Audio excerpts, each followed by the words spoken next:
Welcome to the Not Your Mama's Autism podcast. I'm Lola Dada Ali. In our last episode, we spoke with Tal Anderson, an autistic woman who was one of the stars of the Netflix show Atypical, where we spoke about how she started in the field of acting and where she dreams her career could go moving forward. In this episode, we speak to one of her fellow castmates, Domonique Brown, a Black autistic actor who plays the character Jasper, to get his take on his chosen profession, what representation in film means to him, and how he plans to continue to take up space in a way that shifts minds towards greater inclusion in this space. Domonique Brown is an actor best known for his work on Atypical and the TV series 911. He graciously agreed to sit down with me recently to discuss his career and personal experiences through his eyes. So, with that in mind, let's get started. So let's start at the beginning. I like to talk to my guests about their journey to where they are now. So tell us a little bit about yourself. Where did you grow up? Tell us about your childhood. Well, I was born in Inglewood, California, and I'm the baby of 3 other siblings. My journey into acting was really incredible. You know, my family has grown up from an amazing, huge musician of the name Marvin Gaye. And, you know, my journey with that just came because, you know, when I was a little kid, I kept asking for instruments, you know, because when you're a little kid, you always ask for tracks, you always ask for robots or dinosaurs, cars, all that stuff. I asked for instruments. I kept asking for guitars, microphones, drums, you know, and used to pretend that I was blowing kisses out to people when I was just a little kid. You know, up then I started participating in school stuff. You know, I participated in talent shows and, you know, school pageants. And it wasn't until the 8th grade that I realized that I wanted to be this huge entertainer. It was during a Black History Month event. Me and my friends were participating in it, and we were rehearsing for it. And, you know, I just felt it out with this singing voice while we were singing The Change Is Gonna Come. Now, everybody was just saying, nice voice, Dominique, nice voice, you know.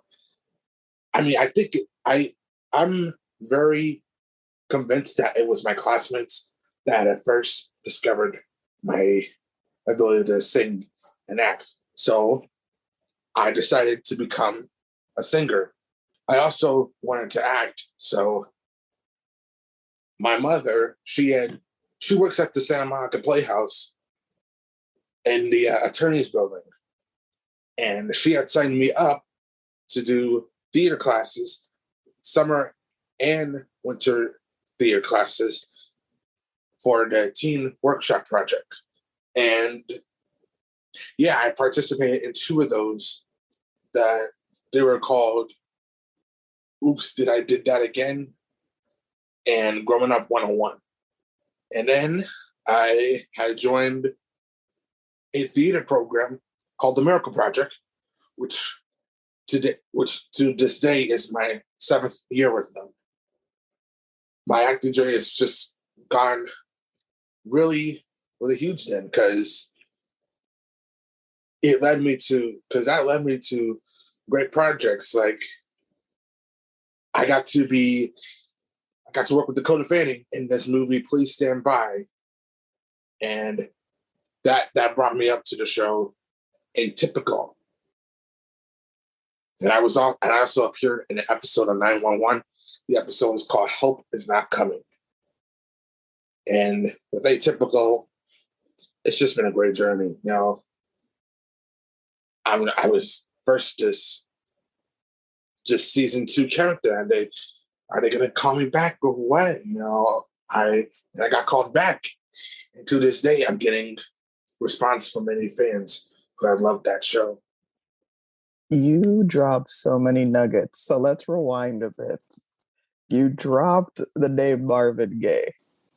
So please, let's go back. And so it seems like music, you connected with music at such a young age.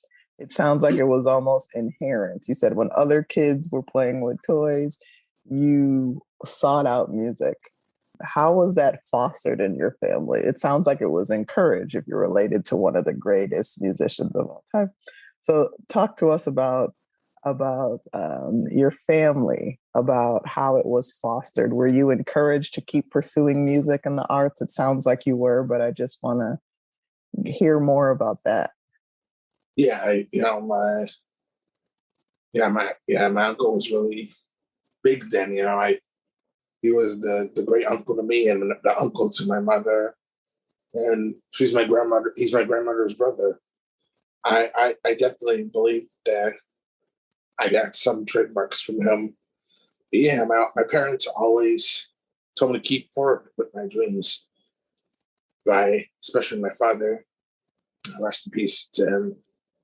He always kept telling me that you got to put on this show. Everyone's coming to see you. You got to wow the audience, make the girls cry.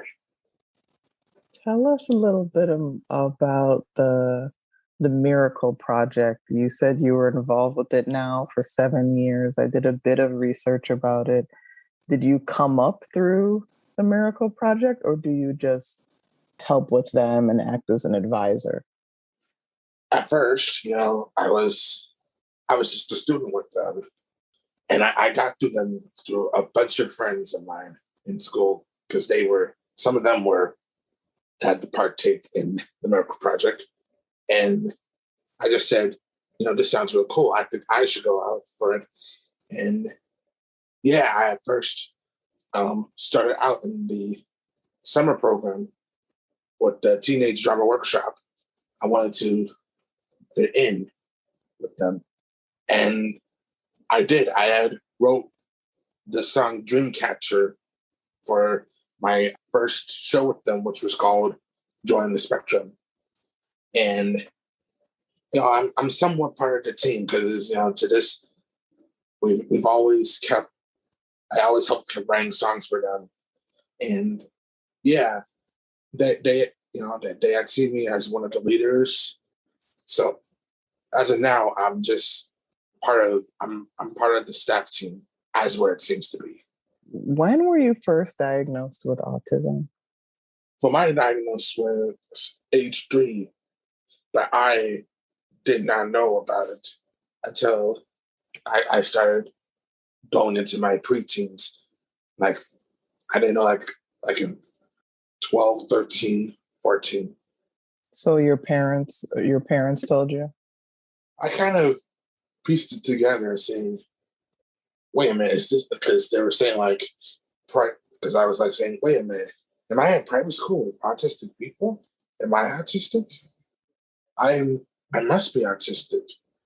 So, it just came to me. I pieced all the pieces together. Once you knew you were autistic, did it help you better understand yourself? Absolutely. Yeah. Realized, as soon as I started realizing it, I was first confused at what autism was. Was I sick? Was I going to die? Which I knew that which now today I knew that I wasn't, because it's not a disease, it's a disability, and people will thought you could die. A lot of people think you could die with autism, which is something that they clearly don't know at all to these days. Started realizing, you said around 12, 13, that you were autistic, that you were different. What are the type of things that helped you see that you may be different from others that you remember? People with autism, they could sometimes feel shy. You know, I had sometimes felt shy. I wasn't speaking much. Wasn't really like a public speaker, and sometimes I'd just be in my room to myself, wondering like what am I here for? Why am I doing this? Like, what is my purpose in life? Do you remember seeing other kids, or I guess at your age, preteens, young teenagers that looked like you? So other Black or teenagers of color? Yeah, I also saw kids that were white that had autism. How do you define intersectionality? Have you heard of that term, intersectionality? So the worlds which you live in being both Black and autistic. Do you feel the weight of being both sometimes? I really don't think I do. I mean, no matter what, I'm always going to be Black, and no matter what, I still have this autism. I can't change that. God works in these ways that we don't know. Have you ever felt like you had to mask in order to fit in? Term mask sometimes gets used within the community. It means trying to act like how you think a neurotypical person should act. So maybe not stim as much when you're in public would be an example of masking. Have you ever felt that need to before? There have been times where I thought that I needed to fit in with the crowd, like I had to, act a certain way in order to have friends. But as I grew up, I just see that it's not really necessary to do so. It's just got to be me. Tell us about your very first acting experience. From what you can remember, can you walk us through how you felt? I was with people that were neutral, neurotypical people.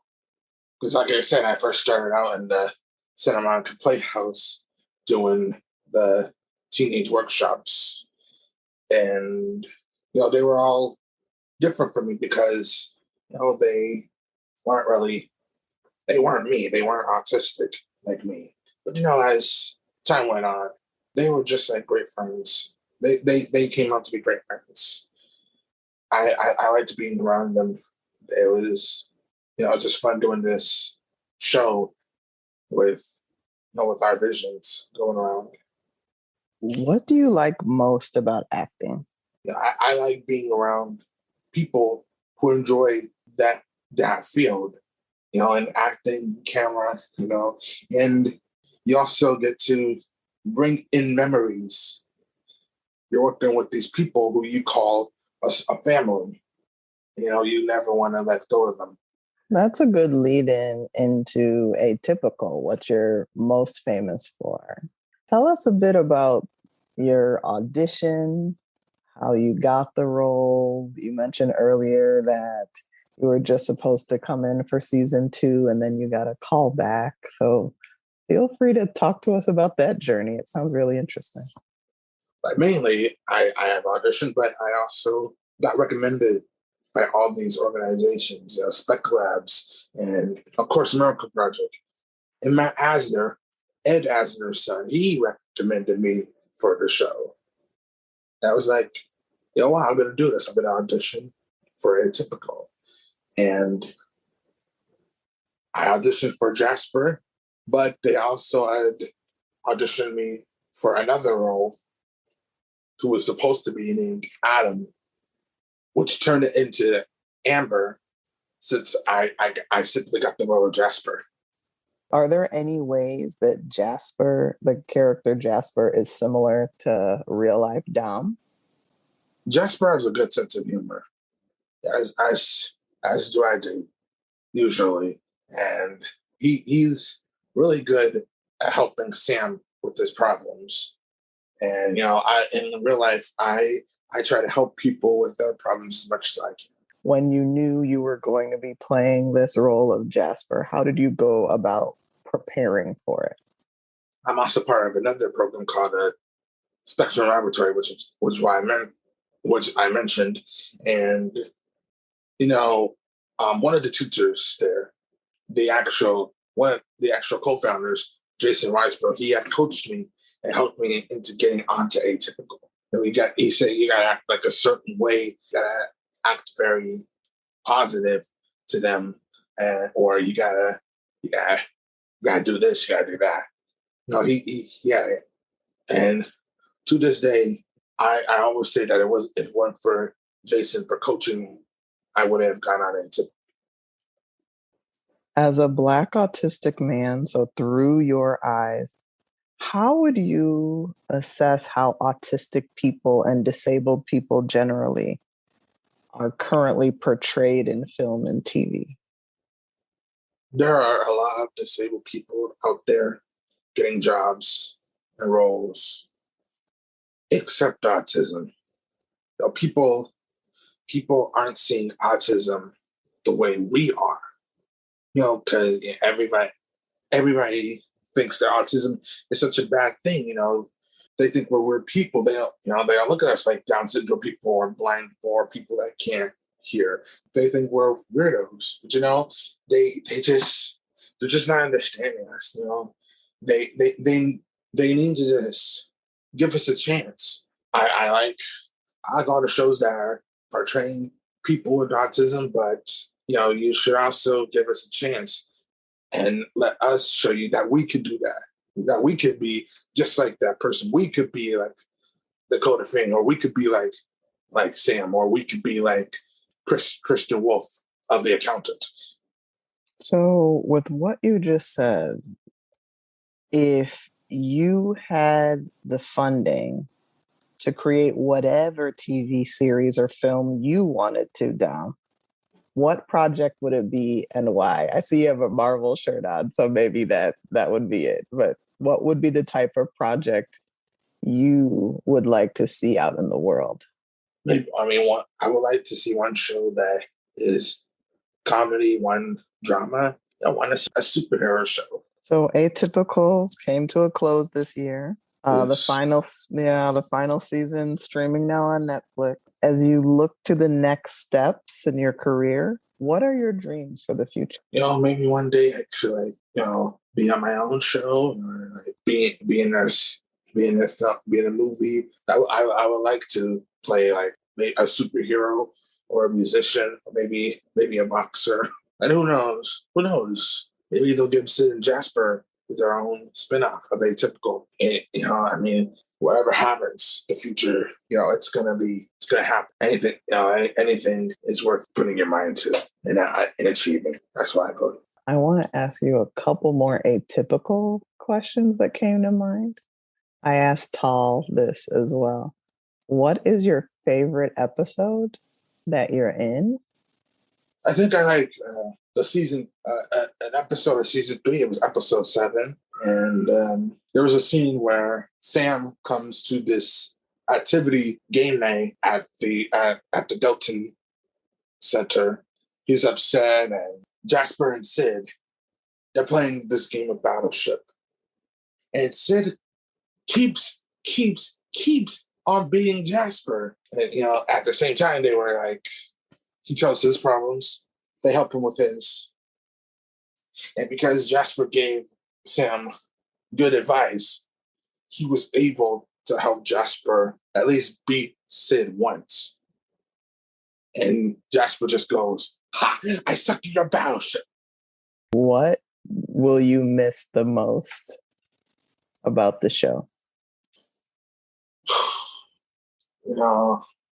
Really gonna miss working with these great people, because we got to work with. It was like really, really a great experience working with these people, and like I said, who knows what will happen in the future. Maybe we'll get to see them again. Maybe Jasper and Sid will get their own spinoff, and Sam might appear in it. Yeah, that would be quite the spinoff. So let's see. Who knows? Anything is possible. Anything is possible. Dom, thank you. Thank you so much for taking time out. I'm glad we were able to make this happen. It's my pleasure. Thank you for having me. Thank you. Thank you for listening. If you like what you hear, please share and subscribe. If you're interested in how this podcast came to be, check out our website at notyourmamasautism.com. Follow us on Instagram at notyourmamasautism, or check out our origin story by listening to season 1 of this podcast on any major podcast platform. See you soon. Not Your Mama's Autism podcast is hosted and written by my mom, Lila Dada Ali, and it's also co-written and produced by me, Fela Ali. My dad, little sister Alero, and I are all occasional contributors. My dad, Tosin Ali, also helps produce sometimes. Big thanks to my aunt, Bolane Williams Ali, who did our graphic design. See you guys soon.